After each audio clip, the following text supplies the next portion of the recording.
Hello friends, अस्सलाम वालेकुम। कैसे हैं आप लोग? I am doctor Shamim Ahmad. Welcome to this new video. आज हम लोग डिस्कस करेंगे बी बेसिक इलेक्ट्रॉनिक्स इंजीनियरिंग की यूनिट नंबर 4। लास्ट वीडियो में हम लोगों ने यूनिट नंबर 3 कंप्लीट करी थी। वो वीडियो बहुत बड़ी थी क्योंकि उसका सिलेबस भी ज़्यादा था, उसमें कैलकुलेशंस भी बहुत थी। आज की वीडियो इतनी बड़ी नहीं होगी क्योंकि आपने देखा होगा यूनिट 4 में बहुत ज़्यादा सिलेबस नहीं है। यूनिट 4 में हम लोग डील कर रहे हैं अपने इंस्ट्रूमेंट्स के साथ। ठीक है, इंस्ट्रूमेंट्स मतलब जो मेजरिंग इंस्ट्रूमेंट्स हैं। देखो, हम लोग नहीं बल्कि हम लोग क्या, तुम लोग भी अगर कोई इलेक्ट्रॉनिक्स वाला हो वो पढ़ रहा होगा, तो अभी आप नेक्स्ट सेमेस्टर्स में जैसे जैसे आप देखेंगे तो ये पूरा पूरा एक एक यूनिट एक एक सब्जेक्ट है। डिजिटल इलेक्ट्रॉनिक्स एक पूरा सब्जेक्ट है। इलेक्ट्रॉनिक मेजरमेंट इंस्ट्रूमेंटेशन एक पूरा सब्जेक्ट है। फिर आपका जो सेंसर्स है वो एक पूरा सब्जेक्ट है। और उसके बाद लास्ट में कम्युनिकेशन एक पूरा सब्जेक्ट है। बल्कि कम्युनिकेशन दो सब्जेक्ट होते हैं, एक एनालॉग कम्युनिकेशन होता है, फिर डिजिटल कम्युनिकेशन होता है। लेकिन आपके यहाँ फर्स्ट ईयर में कोशिश की गई है कि इन सारे सब्जेक्ट को थोड़ा थोड़ा आपको एक नॉलेज दे दी जाए, इससे कि जो इलेक्ट्रॉनिक्स इंजीनियर नहीं भी है उसको भी इलेक्ट्रॉनिक्स इंजीनियरिंग के बारे में ज्यादातर चीजें पता चल जाए। ठीक है, तो लेकिन हम लोग को ये देखना है कि कैसे ऐसी स्टडी करें कि एग्जाम में भी अच्छे मार्क्स आ जाए और चीजें भी क्लियर हो जाए। ठीक है, तो कोशिश करते हैं कि जल्दी से जल्दी बहुत कम टाइम में जितना हो सकेगा उतना शॉर्ट रखेंगे इस वीडियो को। और बस यहाँ पे डिस्कस करना है क्योंकि ये पूरी पूरी थ्योरेटिकल है। मतलब इसमें कोई भी एज सच कैलकुलेशन वाला पार्ट यहाँ पर नहीं है। तो फर्स्ट चीज है हमारे पास कि इक्विपमेंट्स होते क्या है, डिफरेंट डिफरेंट हमारे पास। आप लोगों ने अभी तक बेसिक इलेक्ट्रॉनिक्स की लैब भी की होंगी बहुत सारी, तो उसमें आपने लैब में देखे होंगे अलग अलग हमारे पास इक्विपमेंट्स होते हैं। जैसे ये क्या है हमारे पास, सबने देखा होगा इसको। क्या है ये? हाँ, डिजिटल मल्टीमीटर है, सही है ना। तो ये हमारा मल्टीमीटर होता है जिससे हम लोग एक ही मीटर से बहुत सारी चीजों को मेजर कर सकते हैं। हमारे पास इलेक्ट्रॉनिक्स में डिफरेंट डिफरेंट क्वांटिटीज होती है ना। जैसे क्या क्या था, हर डिवाइस का एक अपना कुछ ना कुछ क्वांटिटी होती है। जैसे रजिस्टर है तो उसका रेजिस्टेंस होगा, या वोल्टेज सोर्स है तो उसमें देखना पड़ेगा कितनी वोल्टेज हमें कहाँ पर मिल रही है। और करंट, वोल्टेज और करंट तो हमें हर जगह अपनी सर्किट में मेजर करनी रहती है, कहाँ से क्या वोल्टेज आ रहा है, क्या करंट आ रहा है। केवीएल केसीएल पिछली बार आप लोगों ने पढ़ी थी electronics engineering, basic electrical engineering. ठीक है, तो हर जगह हमें वोल्ट मीटर एमीटर यूज करना होता है, कहीं पे पावर मीटर यूज करना होता है। ठीक है, उसके अलावा जो है वो रेजिस्टर का रेजिस्टेंस अगर हम लोग को मेजर करना है, कैपेसिटर का कैपेसिटेंस मेजर करना है, तो उसके लिए हमें मीटर चाहिए होता है जिसके थ्रू हम जो है वो मेजर कर सकते हैं कि इसकी वैल्यू क्या है। तो ये जो डिजिटल मल्टीमीटर होता है ये सारी चीजें एक ही मीटर में हम लोग फिट कर देते हैं, इसलिए उसको मल्टीमीटर कहा जाता है। ठीक है, ये हमारा नॉर्मल एनालॉग मीटर होता है। जैसे ये वोल्ट वी लिखा हुआ है, इसका मतलब क्या है, एनालॉग वोल्ट मीटर है। ठीक है, तो ये हमारा एक नॉर्मल सा मीटर रहता है। ये हमारे पास फंक्शन जनरेटर है, ये भी आपने देखा ही होगा लास्ट सेमेस्टर में आप लोगों ने जो एसी रेजोनेंस वाले प्रैक्टिकल्स किए होंगे, तो उसमें फंक्शन जनरेटर था हमारे पास, जिसमें हम लोग साइन वेव थी। तो या फिर अभी आपने रेक्टिफायर वाले अगर वो किए होंगे प्रैक्टिकल्स, तो रेक्टिफायर में भी हम लोग फंक्शन जनरेटर यूज करते हैं, जिससे हम एसी वेव फॉर्म लेते हैं, फिर डीसी को उसमें कन्वर्ट कर रहे होते हैं, डीसी में कन्वर्ट कर रहे होते हैं एसी को रेक्टिफायर का यूज करके। ठीक है ना, तो ये भी आपने देखा ही होगा, लेकिन फिर भी हम लोग यहाँ पर इसको डिटेल में डिस्कस करेंगे। तो फर्स्ट टॉपिक है हमारा डिजिटल मल्टीमीटर। तो डिजिटल मल्टीमीटर क्या होता है कि एक हमारा डिवाइस होता है जिसमें नॉर्मली चार कंपोनेंट्स होते हैं। चार नहीं होते, वैसे देखा है तो तीन ही होते हैं। मतलब जो सस्ता वाला मल्टीमीटर होता है, जो नॉर्मल ज्यादातर घरों में मिलता है या ज्यादातर लोगों के पास होता है, उसमें तीन चीजें होती है। पहली चीज होती है डिस्प्ले, जो दिखाएगी कितना रीडिंग है। दूसरी चीज होती है उसमें डायल, जो एक घुमाने वाला होता है। ठीक है, क्योंकि अलग अलग चीजों को मेजर करने के लिए हमें अलग अलग जगह पर उसको रखना पड़ता है। जैसे अगर वोल्टेज हम लोग मेजर कर रहे हैं तो हमें उसको वोल्टेज की तरफ नॉब उसकी ले जानी पड़ेगी। करंट मेजर कर रहे हैं तो हम लोग को करंट की तरफ उसकी नॉब ले जानी पड़ेगी। ठीक है, उसके अलावा फिर फ्रीक्वेंसी मेजरमेंट का भी ऑप्शन रहता है डिजिटल मल्टीमीटर्स में। और तीसरी चीज होती है इनपुट जैक्स, ये वाले जो हमारे इनपुट जैक्स हैं। ठीक है, एक दो तीन चार दिए हुए हैं यहाँ पे। हाँ, नॉर्मली एक कॉमन होता है, एक वोल्टेज का होता है, और करंट के लिए दो होते हैं हमारे पास। करंट का एक छोटी करंट के लिए होता है जो मिली एम्पियर के लिए, माइक्रो एम्पियर के लिए होगा। और एक हमारे पास बड़ी करंट के लिए होता है एम्पियर्स के लिए, 10 एम्पियर्स तक ये मेजर कर सकता है। डिपेंड करता है मल्टीमीटर टू मल्टीमीटर, ये वेरी करेगा। ठीक है, तो ये तीन चीजें तो सब में होंगी। फिर कुछ अच्छे मल्टीमीटर्स में क्या होता है, बटन्स भी होते हैं। ठीक है, जैसे ये वाला जो मल्टीमीटर है इसमें हमारे पास बटन्स है कि हमें रेंज क्या सेट करनी है, मिनिमम मैक्सिमम हम लोग को क्या लेके जाना है। उसके अलावा फिर होल्ड करना है, जैसे हमें रीडिंग हमने वेरी कर रही है, मतलब वेरी क्या कर रही है, रीडिंग हमने ले ली, फिर हमने उसको होल्ड कर लिया, जिससे हम जब हम हटा भी लें वहां से, प्रोब अपनी हटा भी देंगे सर्किट में से, तब भी वो रीडिंग हमारे पास रहेगी। जैसे थर्मामीटर में होता है, थर्मामीटर हम लोग मुंह में लगाते हैं, जो नॉर्मल वैसा वाला, अब तो खैर डिजिटल थर्मामीटर है, तो डिजिटल थर्मामीटर में भी हम लोगों ने मुंह में लगाया, वो एक तरफ तक जाता है, उसके बाद उसमें बीप आती है और वो रीडिंग फिर रहती है मुंह से निकालने के बाद भी, वो वेरी नहीं करता। वैसे ही सेम जो हमारे पास मरकरी वाला थर्मामीटर होता है, उसमें भी जब तक वो चढ़ता है उसके बाद वहां पे रुक जाता है। तो उसको अगर वापस लाए तो उसको ठंडा करके फिर झटकना पड़ता है नीचे, तब जाके वो नीचे आता है। तो क्यों क्यों क्योंकि वो अपनी वैल्यू होल्ड कर रहा है। वहां पे होल्ड करने का दूसरा मैकेनिज्म है, लेकिन डिजिटल में हमारे पास होल्ड करने के लिए होल्ड बटन रहता है, या अगर ऑटोमेटिक होल्ड है तो वो उस वैल्यू पे जाके अपने आप होल्ड कर जाएगा। सही है? फिर उसके अलावा रेंज है और हर्ट्ज फ्रीक्वेंसी अगर हम लोग को मेजर करनी है तो उसके लिए बटन करते हैं। कुछ मल्टीमीटर हमारे पास ऐसे होते हैं जिसमें सिर्फ बटन ही होते हैं, जो बहुत ज्यादा हाई फाई होते हैं, डिस्प्ले बहुत बड़ी होती है, तो सिर्फ उसमें बटन ही बटन होते हैं, डायल हमारे पास नहीं होता। ये जो डायल वाला काम कर रहे हैं ये भी हम लोग बटन के थ्रू कर लेते हैं, ठीक है, वो कंप्लीटली हमारा ऑटोमेटिक वैसा मामला रहता है। तो ये हमारा ब्लॉक डायग्राम है किसका, डिजिटल मल्टीमीटर का, ठीक है, प्रिंसिपल एंड ब्लॉक डायग्राम, इन सारे मीटर्स के हमें प्रिंसिपल ब्लॉक डायग्राम पढ़ने।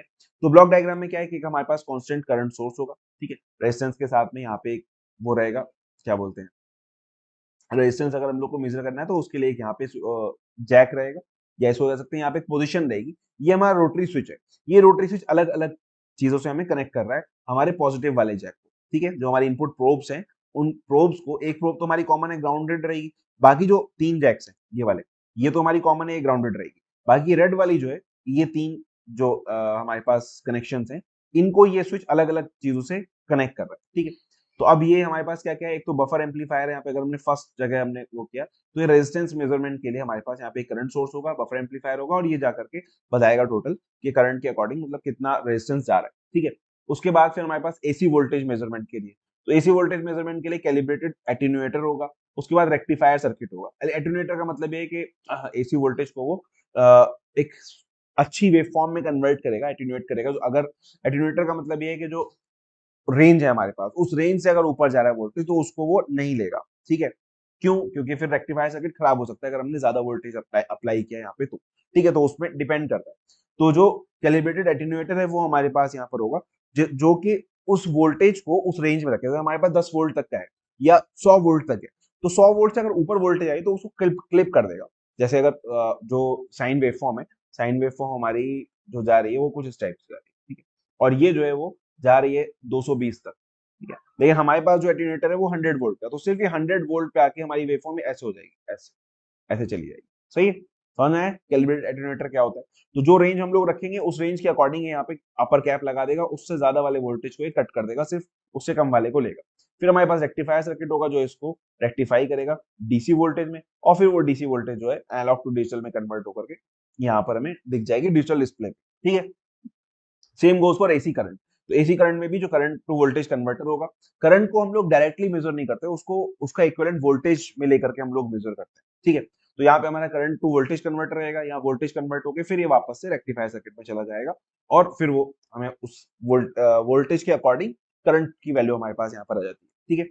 फिर डीसी करंट के लिए भी हमारे पास same current to voltage converter रहता है, और वो जो है इक्विवेलेंट उसको वोल्टेज में कन्वर्ट करेगा वहां से, और फिर वो वोल्टेज, क्योंकि वोल्टेज को मेजर करना हम लोग के लिए आसान रहता है और उसकी वैल्यूज जो है वो कन्वर्ट करना इजी रहता है, तो इसलिए हम लोग, क्योंकि देखो हम लोग जो लॉजिक देते हैं, हम लोग के पास जो लॉजिक्स होते हैं वो वोल्टेज में होते हैं, करंट में नहीं होते, समझ लो। डिजिटल लॉजिक अभी तक तुमने देखो फर्स्ट और सेकंड यूनिट पढ़ी होगी, तो उसमें जब मैं 0 1 का कॉन्सेप्ट बताया था तो मैंने बताया था कि 1 हमारा लॉजिक हाई रहता है, यानी 5 वोल्ट रहता है, और 0 हमारा ग्राउंडेड रहता है, ठीक है।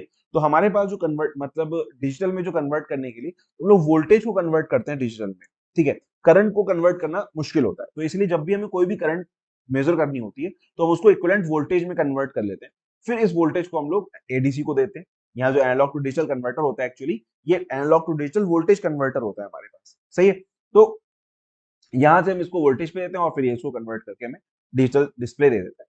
अगर हमें सिंपल फिर कैलिब्रेटेड, फिर अगर वोल्टेज हमें मेजर करनी है डीसी वाली, तो डीसी वाली वोल्टेज में फिर से हम लोग के पास एटेन्यूएटर होगा कि एक रेंज तक वोल्टेज लेगा, उससे ज्यादा अगर वोल्टेज है तो उसको कैंसिल कर देगा, और फिर वहां से वो उस वोल्टेज को दे देगा एडीसी को, डिजिटल डिस्प्ले हो जाएगी। यही सारी चीजें जो मैंने अभी बताई वो सारे यहाँ पर लिखी हुई है एक एक करके, एक एक पॉइंट पे। Instrument which is capable of measuring AC and DC voltage, AC and DC current and resistance over signal several range is called digital multimeter. इस block diagram is shown above, जो अभी ब्लॉक डायग्राम था वो हमारे पास था। Connect अब एक एक पिन की इन्होंने बात की है कि एक अननोन रजिस्टर का हम लोग को मेजर करना है, तो हम नॉब को अपनी पोजीशन 1 पे रखेंगे और इनपुट प्रोब के अक्रॉस उसको हम लोग लगा देंगे। जो हमारी इनपुट प्रोब थी वाली, इनके अक्रॉस हम लोग रेजिस्टेंस लगाएंगे और नॉब को हम लोग रखेंगे ओम वाले इस पे। यहाँ पे ओम का दिया ही नहीं है, ओह सॉरी, इस वाले में नहीं दिया हुआ ओम का, यहाँ पे दिया है देखो, जैसे ये वाला, इस वाली पोजीशन पे हम लोग इसको रखेंगे। तो ये डिपेंड करता है मीटर टू मीटर कहाँ पे क्या दिया हुआ है, ठीक है। अब जैसे यहाँ पे ये मिडिल में और हमने इसमें इसको एज्यूम किया कि फर्स्ट वाला ओम पे, तो इसलिए यहाँ पे पोजीशन 1 रखा है हम लोगों ने कि पोजीशन 1 पे हमारे पास ओम वाला हम लोग मतलब रेजिस्टेंस मेजर कर रहे हैं, ठीक है। The proportional current flows through the resistor from constant current source. According to Ohm's law, the voltage produced across it, the voltage is directly proportional to its resistance. This voltage is buffered and fed to A to D converter. ठीक है, जो हमारे पास current गई register में, उसके across वहां पे voltage drop हो रहा होगा, एक छोटी सी करंट हम लोग देते हैं, उसके अक्रॉस वहां वोल्टेज ड्रॉप हो रहा होगा, और उस वोल्टेज के अक्रॉस अकॉर्डिंग हम लोग पता कर लेते हैं कि उसमें कितना रेजिस्टेंस है, हमारे पास कितना वोल्टेज हमारा ड्रॉप हो रहा है, उसके अकॉर्डिंग हम लोग रेजिस्टेंस पता कर लेते हैं।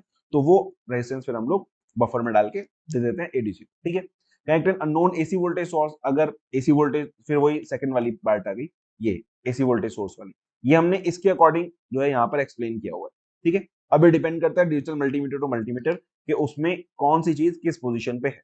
तो अगर जो जिस पोजीशन पे होगी उसके अकॉर्डिंग हम लोग उसको चेंज कर लेंगे। लेकिन ये कोई एज सच बहुत बड़ी, it's not a very big deal, क्योंकि हर मल्टीमीटर में सिंबल्स बने होते हैं, तो हमें जो चीज जहां मेजर करनी है उस सिंबल पे ले जाकर के नॉब को पुट कर देंगे। ठीक है, फिर सेम हर एक चीज के लिए वही हमने बता दिया। जैसे क्यों लिखा है हमने ऐसा कि बाई चांस अगर ये आता है कि explain how we can measure AC voltage using a digital multimeter, ठीक, तो हम लोग यहाँ पर इस तरह से इसको बना, और वो कहता है कि ये भी पूछा है कि draw block diagram of digital multimeter and explain how an AC voltage can be measured using digital multimeter. तो आपको ब्लॉक डायग्राम तो पूरा बनाना है, लेकिन अब आपको ये पूरी वर्किंग इसकी नहीं लिखनी, आपको सिर्फ एक वर्किंग लिखनी है एसी वोल्टेज, जो कि ये वाली है, connecting unknown AC voltage across the input probe, keep rotary switch in position 2, क्योंकि हमने यहाँ पे पोजीशन 2 पे एसी वोल्टेज हम लोग दे रहे हैं। ठीक है ना, द वोल्टेज अटेन्यूएटेड, जो भी अटेन्यूएटेड का मतलब है अगर ज्यादा है तो उसको कम कर दिया जाएगा, if it is above the selected range and then rectified to convert it into proportional DC voltage. ठीक है, हमने अटेन्यूएट किया और उसको डीसी वोल्टेज में कन्वर्ट किया, then this DC voltage is fed to A to D converter to get the digital display in volts. ठीक है, ये हमारे पास इतनी सी बस हमें वर्किंग लिखनी है अगर सिर्फ एसी वोल्टेज का आता है। अगर एसी वोल्टेज और एसी करंट दोनों का आता है तो ये वाली भी हम लोग लिख देंगे 4 नंबर वाली। डीसी वोल्टेज डीसी करंट का आता है, डीसी वोल्टेज डीसी करंट वाली हम लोग लिख देंगे। ठीक है, इस तरह से हम लोग एक्सप्लेन कर देंगे अपने डिजिटल मल्टीमीटर को। अब हम लोग क्यों यूज करते हैं डिजिटल मल्टीमीटर? तो सबसे पहली चीज ये है कि इसमें रीडिंग लेना सबसे आसान है हमारे लिए, है ना। डिजिटल मल्टीमीटर में रीडिंग लेना सबसे ज्यादा आसान, क्यों? क्योंकि उसमें एक्यूरेसी भी हमारी अच्छी होती है। क्यों आसान है? क्योंकि हमें सिर्फ नंबर्स पढ़ने। अगर हमारे पास एनालॉग मल्टीमीटर होता, एनालॉग मल्टीमीटर्स भी होते थे पहले, बल्कि मेरे पास था भी, घर पे था, लेकिन यहाँ पर तो नहीं। अब्बा के पास था, तो मैंने बताया था मेरे अब्बा इलेक्ट्रॉनिक्स के ही मैकेनिक थे, तो उनके पास एक एनालॉग वाला मल्टीमीटर भी मैंने देखा है। उसमें ऐसे ही नॉब्स होती थी, इस डिस्प्ले की जगह इस एक ऐसा हमारे पास वो रहता था, अलग अलग, उसमें सेम एक ही जगह पे, जैसे यहाँ पे ये दिया हुआ 200, इसी के नीचे एक और वो दिया होता था, एक और रेंज थी, उसके नीचे उसके ऊपर एक और रेंज होती थी। तो हम जहाँ पे जिसको सेट करते थे, फिर उसके अकॉर्डिंग वो वाला हमें वो वाली टेबल हम लोग को देखनी होती थी कौन सी चीज कहाँ पर है। तो लेकिन प्रॉब्लम क्या थी उसमें कि एक तो हमें रीडिंग लेना बहुत मुश्किल, मुश्किल के क्या मतलब, पहले आप सुई देखिए कहाँ जा रही है, अब उसमें कहाँ पर है, 110 पर है, 12 पे है, ऐसे हमें पूरा चेक करना पड़ेगा, बड़ा सही से रीडिंग लेनी पड़ेगी, सही है ना। डिजिटल में ऐसा नहीं है, सिंपल लिखा हुआ आ रहा है, हमें पता है कि ये चीज है, यही नंबर है हमारे पास, यही हम लोग को रीडिंग लेनी है। दूसरी चीज क्या होती है कि एक पैरेलैक्स एरर रहता है। Digital multimeter display the quantity measured as a number which eliminates parallax error. Parallax error क्या होता है? पैरेलैक्स एरर वही होता है कि कभी आपने देखा हो, यहाँ पे दिया है, नहीं दिया, ओके। हमेशा यहाँ पे अगर नॉर्मल जितने भी आपने मीटर्स देखे होंगे, यहाँ पे एक ग्लास की पट्टी लगी होती है, यहाँ पे ग्लास की पट्टी मतलब शीशे की पट्टी एक लगी होती है, जिससे कि अगर आप रीडिंग लेने का तरीका बताया गया होगा आपको 10th में, 12th में या बीटेक में भी, कि जब भी हमें एनालॉग रीडिंग लेनी होती है तो हम बिल्कुल उस सुई के ऊपर आके देखते हैं, ऐसे देखते हैं कि उस सुई की परछाई उस सुई के पीछे छुप जाए। ठीक है, तब हमें एग्जैक्ट रीडिंग मिलेगी कि हमारी सुई कहाँ पर पॉइंट आउट कर रही है। अगर हम इधर से देख रहे हैं, क्योंकि पैलेक्स का मतलब ये है कि अगर हम इधर से देख रहे हैं तो सुई कहीं और पॉइंट कर रही होगी, इधर से देख रहे हैं तो सुई कहीं और पॉइंट कर रही होगी, और अगर हम एक आंख बंद कर लेंगे तो दूसरी जगह सुई दूसरी जगह दिखेगी, एक दूसरी आंख से देखेंगे तो सुई दूसरी जगह दिखेगी। समझ में आई बात? तो इसको हम लोग पैरेलैक्स एरर कहते हैं। तो वो एरर भी हमारा नहीं आता डिजिटल में, क्योंकि हमें सीधा नंबर मिल रहा है कि कौन सी रीडिंग है। ठीक है, इसके अलावा क्या है, मॉडर्न डिजिटल मल्टीमीटर में have an embedded computer which provides a wealth of convenience features, measurement enhancement available. ठीक है, कभी कभी हमारे पास, जो मैंने बताया था कि उसमें हमारे पास नॉब नहीं होती, सिंपल बटन्स होते हैं और एक बड़ी सी डिस्प्ले स्क्रीन होती है, तो उसमें बहुत सारे और भी फीचर्स ऐड हो जाते हैं। जब उसमें छोटा सा हमने माइक्रो कंट्रोलर लगा दिया तो फिर उसकी वजह से अच्छे खासे फीचर और भी उसमें ऐड हो जाते हैं, जैसे ऑटो रेंजिंग, कि फिर हमें नॉब घुमा के रेंज नहीं उसमें सेट करनी कि मिली वोल्ट में ऐड करना है, मल्टी वोल्ट में ऐड करना है, या जैसे यहाँ पे हमारे पास ये रेंज वाला एक बटन है, दिख रहा है, ये रेंज का बटन है, तो कभी हमारे पास ऑटो रेंज का भी ऑप्शन रहता है, जैसे यहाँ पे दिया नहीं है, उसे होता है यहीं पे ऑटो रेंज का, तो वो क्या करता है अपने आप वोल्टेज को सेंस करके उसकी रेंज अपने आप सेट कर लेता है कि हाँ ये मिली वोल्ट में आ रहा है, वोल्ट में आ रहा है, ठीक है। Auto polarity for direct current readings, ये भी आता है कि मतलब दोनों प्रोब में से हमारे पास उसी को प्रोब को लगा दिया हमने, पॉजिटिव नेगेटिव का फर्क ही नहीं पड़ता, अगर हम लगा भी देंगे तो भी वो क्या करेगा, नेगेटिव में रीडिंग दे देता है। सैंपल एंड होल्ड, होल्ड का वही मामला है, देखो एनालॉग में तो जैसे ही हमने हटाया प्रोब को तो वापस से सुई वापस आ जाएगी, लेकिन डिजिटल में हमने हटाने, अगर होल्ड का बटन हमने दबा दिया, पुट कर दिया, तो अब वो रीडिंग वहीं पे रहेगी, भले हम प्रोब हटा लें तब भी हम लोग को मिल जाएगी, ठीक है। तो ये सारे एडवांटेजेस है कि हम लोग क्यों यूज करते हैं डिजिटल मल्टीमीटर में। अब ये सिंपल क्वेश्चन है कि क्या क्या बताओ, क्या क्या डिफरेंस होता है एमीटर में और वोल्ट मीटर में। तो ये एमीटर और वोल्ट मीटर तो आप लोग को पता होना ही चाहिए पहले से, मेरे ख्याल से पता ही होगा, मैं इतना तो आप लोग को जानते ही होंगे, है ना। एक हमारा एमीटर होता है, इसको हम ऐसे शो करते थे, एक हमारा वोल्ट मीटर होता है, ऐसे शो करते थे, इलेक्ट्रिकल में भी हम लोगों ने यूज किया था, सही। एमीटर क्या करता है, एमीटर हमारा करंट मेजर करता है, वोल्ट मीटर हमारा वोल्टेज मेजर करता है ना। एमीटर को हम लोग हमेशा कैसे लगाते थे, सीरीज में लगता है हमारा एमीटर, ऐसे करके, जहां भी हमें करंट पता करनी है, ये वाली करंट अगर पता करनी है तो हम उसके सीरीज में हम लोग लगाते हैं एमीटर को। और वोल्ट मीटर को कैसे लगाते थे, वोल्ट मीटर को हम लोग पैरेलल में लगाते थे, क्योंकि वोल्टेज हमारा पैरेलल में सेम होता है और करंट हमारा सीरीज में सेम होता है, सही है ना, याद है ना, वोल्टेज पैरेलल में सेम होता है और करंट हमारा सीरीज में सेम होता है, ठीक है। तो इसलिए हम लोग के पास जो डिफरेंस है वो यही है कि लो रेजिस्टेंस, उसके अलावा देखो क्योंकि हमारा एमीटर जो सीरीज में लग रहा है, ठीक है, तो सीरीज में करंट हमारी सेम है, करंट जा रही है, तो इसके अंदर से करंट फ्लो होके जा रही है, इसके अंदर से करंट फ्लो हो रही है, तो अब ये इसका जो रेजिस्टेंस है वो बहुत लो होना चाहिए। क्यों लो होना चाहिए, क्योंकि अगर करंट इसमें से जा रही है, उसका रेजिस्टेंस हाई है, तो ये बहुत सारी पावर यहीं पे ड्रॉप कर लेगा, खुद ही ड्रॉप कर देगा, ठीक है। तो उसकी वजह से हमारा जो रेजिस्टेंस है वो कैसा होना चाहिए, लो रेजिस्टेंस होना चाहिए, सीरीज में लगा हुआ है, जिससे कि यहां से जो करंट फ्लो हो रही है उस पे, इस ब्रांच की करंट पे कोई फर्क ना पड़े। ऐसा ना हो कि पहले 10 एम्पियर फ्लो हो रही थी, हमने अपना मीटर लगा दिया, मीटर लगाने से 8 एम्पियर हो गई, तो मीटर ही हमारा 2 एम्पियर करंट खा गया, सही है, तो उसकी वजह से बहुत प्रॉब्लम हो जाएगी, तो ऐसा नहीं होना चाहिए। तो यहाँ पे पावर ड्रॉप नहीं होनी चाहिए, इसका रेजिस्टेंस अपना बहुत कम होना चाहिए एमीटर का। वोल्ट मीटर के लिए उल्टा है, वोल्ट मीटर का रेजिस्टेंस बहुत ज्यादा हाई होना चाहिए, क्यों, क्योंकि वोल्ट मीटर को हम लोग लगा रहे हैं पैरेलल में, और पैरेलल में अगर हम लोग लगा रहे हैं और इसका रेजिस्टेंस अगर कम हुआ तो क्या होगा, सारी करंट यहीं से फ्लो हो जाएगी, सर्किट में करंट ही नहीं जाएगी, समझ लो। तो इसीलिए वोल्ट मीटर का रेजिस्टेंस बहुत ज्यादा हाई होना चाहिए, जिससे कि करंट यहां से बहुत कम फ्लो, सारी करंट यहीं से फ्लो हो, लेकिन वोल्टेज हमें पता चल जाए, ठीक है।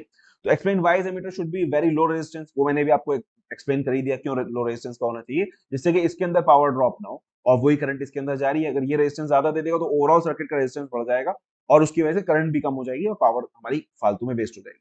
Explain why voltmeter should be very high resistance, वो भी मैंने आपको बताया कि बहुत ज्यादा हाई रेजिस्टेंस अगर नहीं हो, पैरेलल में हम क्योंकि हम लोग लगा रहे हैं, तो अगर लो रेजिस्टेंस होगा तो यहाँ से करंट फ्लो होना शुरू हो जाएगी, जिसकी वजह से मतलब करंट अगर यहाँ से फ्लो होगी, सर्किट की करंट हमारी कम हो जाएगी, ठीक है। How an ammeter can be change to a voltmeter, एक अमीटर को कैसे वोल्ट मीटर में चेंज करना है, तो अगर हमें एमीटर को वोल्ट मीटर में चेंज करना हो, ठीक है, ये तो हमारा ऐसे रहेगा, तो इसकी जगह मतलब वोल्ट मीटर की जगह अगर हमें एमीटर लगाना है तो हम लोग क्या करेंगे, हम लोग इस एमीटर के साथ में एक बहुत ज्यादा हाई रेजिस्टेंस यूज करेंगे, R equals to very high.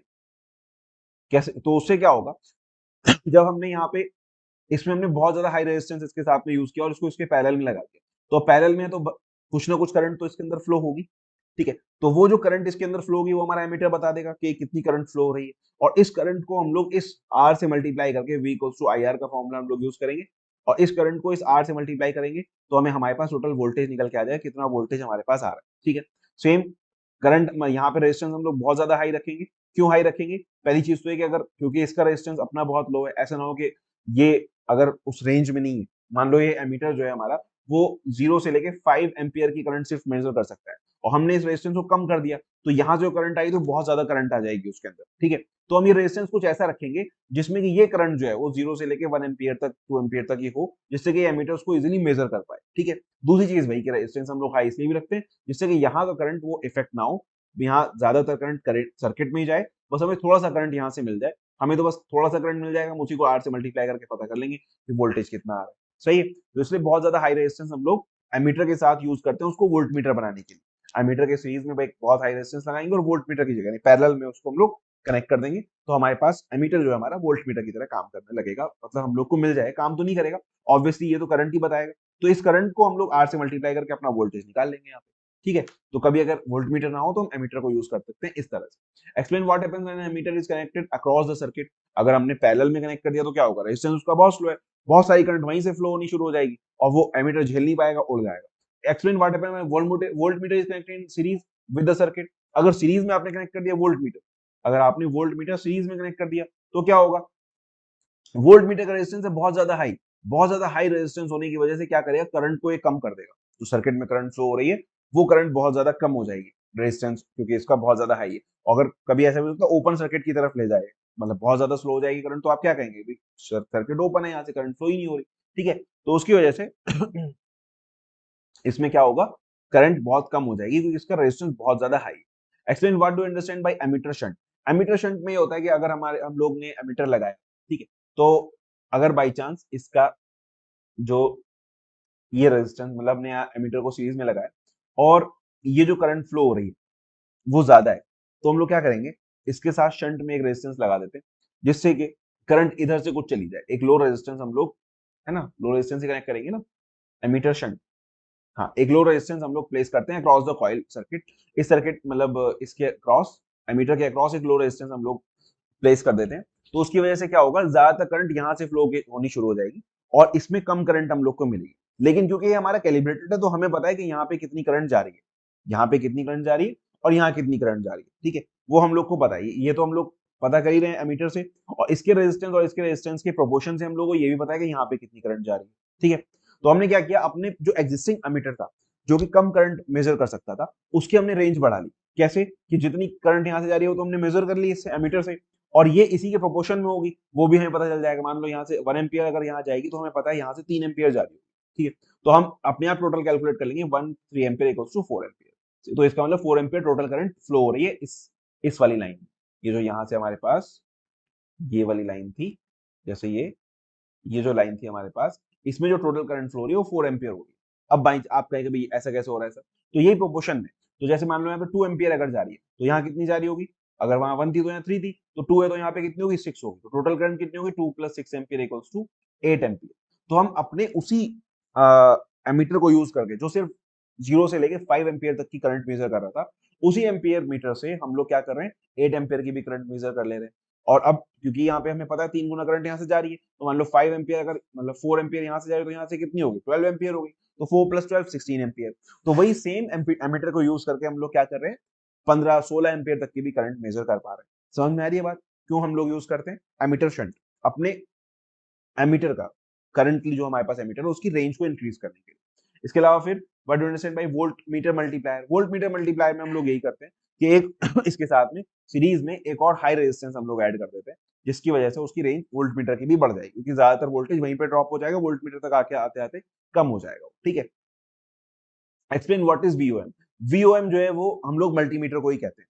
वीओएम मतलब वोल्ट ओम मीटर, यानी कि वोल्टेज भी मीटर मेजर कर रहा है और रेजिस्टेंस भी मेजर कर रहा है, तो ये क्या हो गया, मल्टीमीटर हो गया। इसी को हम लोग एवीओएम भी कहते हैं, ये एम्पियर वोल्ट ओम मीटर, ठीक है, एवीओ मीटर भी कह देते हैं हम लोग, जो हमारा मल्टीमीटर होता है उसी के नाम है सारे के सारे, ठीक है। उसके बाद आता है हमारा फंक्शन जनरेटर।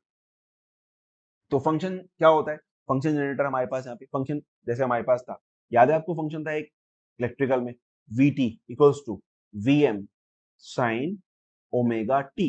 ये हमारा क्या है, ये फंक्शन है। वी टी एक फंक्शन है जिसका एक्सप्रेशन क्या है, V M sine omega T, ठीक है। तो यही सारे फंक्शन हम लोग जनरेट करता है हमारा function generator. A function generator is a sorry A function generator is a specific form of signal generator that is able to generate waveforms with common shapes. Common shapes का क्या मतलब है, जो कॉमन साइनोसॉइडल है, triangular है, sawtooth है, square wave, वो सब। Unlike RF generator and some others that only create sine wave. RF generator जो होता है हमारा वो सिंपल साइन वेव क्रिएट करते हैं।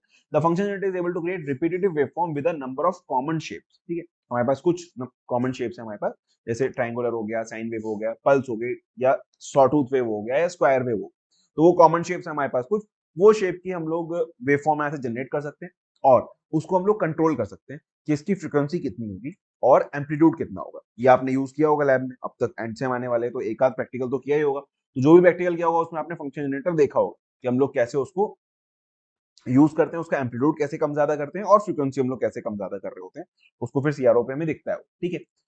वहां पे हम लोग डिस्प्ले में उसको एंटर करते हैं और सीआरओ पे हम उसको देख लेते हैं, ठीक है। तो साइन वेव है हमारे पास,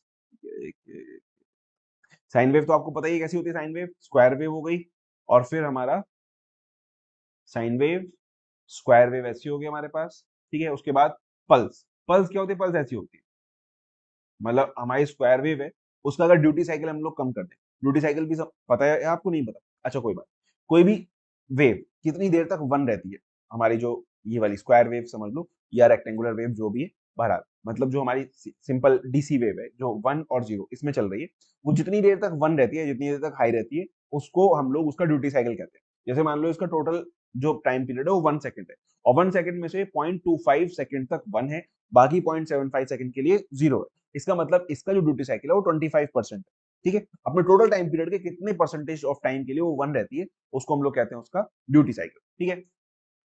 तो वही पल्स में क्या होता है कि ड्यूटी साइकिल इसका बहुत कम होता है, एक हल्की सी पल्स हमें यहाँ मिलेगी, फिर 0 रहेगा, फिर हल्की सी पल्स मिलेगी, फिर 0 रहेगा, इसको हम लोग पल्स वेव कहते हैं। ट्रायंगुलर वेव क्या होगी, ट्रायंगुलर वेव हमारी ऐसे रहती है, ठीक है, साइन वेव का जस्ट समझ लो कि डायरेक्ट डायरेक्ट जा रहा है बजाय घूमने के।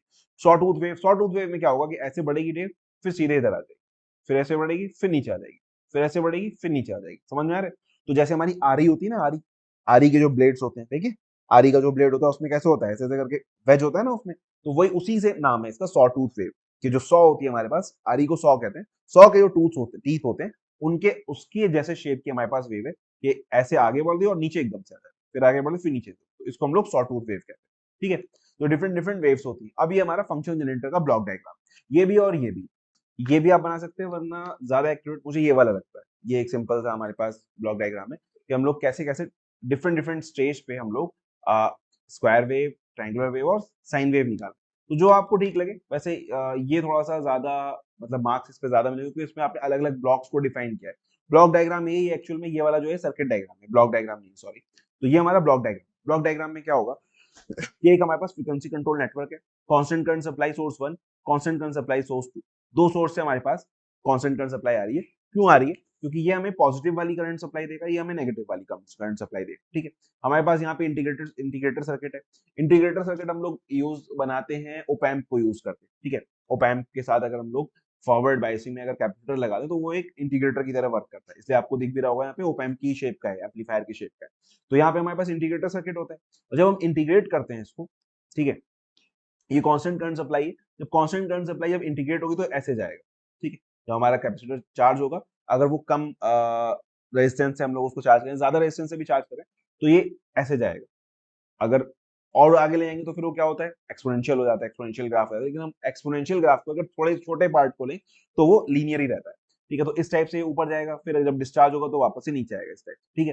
तो क्या होगा, हम लोग जब यहाँ से सप्लाई देंगे, इधर से हम सप्लाई देंगे, सॉरी, अगर इधर से हम लोग सप्लाई दे रहे हैं तो ये चार्ज हो रहा है, चार्ज हो रहा है तो ये ऊपर जा रहा है, फिर जब इधर से सप्लाई देंगे तो डिस्चार्ज होगा, डिस्चार्ज होगा तो ये नीचे आ जाएगा, ठीक है। तो इसकी वजह से हमें कैसी वेवफॉर्म मिलेगी, हमें मिलेगी ट्रायंगुलर वेवफॉर्म। इंटीग्रेटर में हम लोग जा रहे हैं, एक बार कैपेसिटर चार्ज होगा फिर डिस्चार्ज होगा, तो कैपेसिटर की चार्जिंग और डिस्चार्जिंग की वजह से हमें एक ट्रायंगुलर वेवफॉर्म यहाँ पर मिल जाएगी, सही है।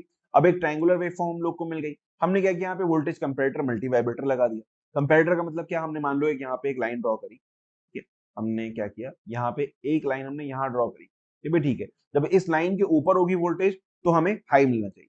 ओपैम्प पढ़ा है ना तुम लोगों ने फर्स्ट यूनिट में, तो उसमें क्या था, अगर हम इस वाली, सॉरी, इस वाले वेवफॉर्म को अगर इसके हम लोग इन्वर्ट नॉन इन्वर्टिंग इनपुट पे दे दें मान लो, ठीक है, और ये हमने ग्राउंड में लगा दिया, तो अब क्या होगा कि जब ये ऊपर होगा तो क्या होगा, ये हमारा हाई देगा, फुल हाई दे देगा अपना, और जब ये नेगेटिव होगा, जब ये पॉजिटिव होगा तो फुल हाई देगा, और जब ये नेगेटिव होगा नहीं, ये वाला ज्यादा हो जाएगा तो क्या होगा, फुल लो दे देगा। तो उसकी वजह से क्या होगा, एक ऐसी वेव फॉर्म हमें मिल जाएगी, है ना। तो वही चीज हमने यहाँ पे किया, वोल्टेज कंपेरेटर मल्टी वाइब्रेटर, कि जब ये ज्यादा है तो पॉजिटिव और जब ये कम है तो नेगेटिव। वही चीज हम लोग को यहाँ पे आउटपुट में स्क्वायर वेव फॉर्म यहाँ पर मिल जाएगी। ट्रायंगुलर वेव फॉर्म यहाँ मिल ही रही थी, वो हमने डायरेक्टली यहाँ से बाहर निकाल दी। उसके बाद हमने रेजिस्टेंस डायोड शेपिंग सर्किट, हमने क्या किया इसको जो हमारे पास ये आ रही थी, ये वाली वेव फॉर्म, इसको हमने डायोड के साथ, रेजिस्टेंस के साथ और शेपिंग, मतलब एक शेपिंग सर्किट हमने बनाया कैपेसिटर को चार्ज डिस्चार्ज करके, और उसको हमने आउटपुट एम्पलीफायर के साथ में यहाँ पे डाला, और हमें ये ट्रायंगुलर वेवफॉर्म की जगह में क्या मिल गई, साइनोसॉइडल वेवफॉर्म हमें यहाँ पर मिल गई, ठीक है। तो इस तरह से हमें तीन वेवफॉर्म हम लोगों ने यहाँ पर निकाली, ठीक है। क्या किया कि हमने यहाँ से इंटीग्रेटर से हमें करंट सप्लाई हम लोग दे रहे हैं इसको, यहाँ से हम लोग फ्रीक्वेंसी कंट्रोल कर रहे हैं कि फ्रीक्वेंसी से क्या होगा कि इसको कंट्रोल करके हम ये डिसाइड कर रहे हैं कि कब ये ऑन होगा कब ये ऑन होगा। जब जितनी जल्दी जल्दी ये आपस में स्विच कर रहे हैं, एक बार वो ऑन हो रहा है एक बार वो ऑन हो रहा है, तो उसकी वजह से क्या है, यहाँ पे हम यहाँ से हम लोग उसकी फ्रीक्वेंसी कंट्रोल कर रहे हैं, ठीक है। तो ये फ्रीक्वेंसी कंट्रोल नेटवर्क हो गया हमारा।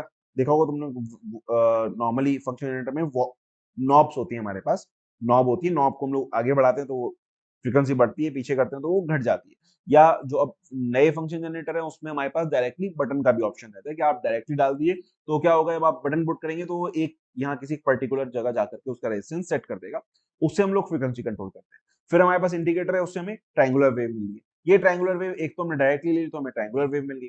फिर हमने वोल्टेज कंपेरेटर मल्टी वाइब्रेटर में लगाया और हमने यहाँ पे एक लाइन, ठीक है, ये वाला जो भी हमने ऑफसेट दिया वो दे दिया, जब इससे ऊपर होगा तो 1 होगा, इससे नीचे होगा तो 0 होगा, तो उसकी वजह से हमें एक स्क्वायर वेव मिल गई। और इसी ट्रायंगुलर वेव को हमने शेपिंग सर्किट में डाल दिया रजिस्टर और कैपेसिटर के साथ में, रजिस्टर कैपेसिटर और डायोड लगा के, तो उसकी वजह से हमें क्या होगा, साइन वेव मिल जाएगी। ठीक है, तो ये 3 टाइप की वेव्स हम लोग को ऐसे मिल जाती है। ये हम लोगों ने जो वो ब्लॉक डायग्राम, ये उसका पूरा डिस्क्रिप्शन है 7 पॉइंट्स में, सिर्फ, ज्यादा नहीं है। इसको आप लोग पढ़ लेना, आप चाहें तो उसको और छोटा लिख सकते हैं, हर पॉइंट के बारे में एक एक लाइन आप लिखते चले जाइए, वो 7 पॉइंट्स कवर हो जाएंगे, आपको पूरे 5 मार्क्स मिल जाएंगे। ठीक है, ये इसका एक्चुअल सर्किट डायग्राम है कि रियल में होता कैसा है, कि हमने यहाँ पर जो रेजिस्टेंस हम लोग यहाँ पे कंट्रोल करें उससे हम लोग फ्रीक्वेंसी कंट्रोल करेंगे, ये क्या जा रहा है। तो जो हमने यहाँ पे स्टार्टिंग में एकदम स्क्वायर वेव जनरेट कर ली हमने इससे, क्योंकि हमने लगाया है ओपैम्प अपना, जब ओपैम्प लगाया तो ओपैम्प क्या देगा, ओपैम्प हमें हमेशा स्क्वायर वेव देता है। तो हमने यहाँ पे हमें स्क्वायर वेव मिली, ये हमने डायरेक्टली मल्टी वाइब्रेटर यूज किया है। ओपैम्प का एक सर्किट होता है अस्टेबल मल्टी वाइब्रेटर, तो अस्टेबल मल्टी वाइब्रेटर का हमने यहाँ पे सर्किट यूज किया।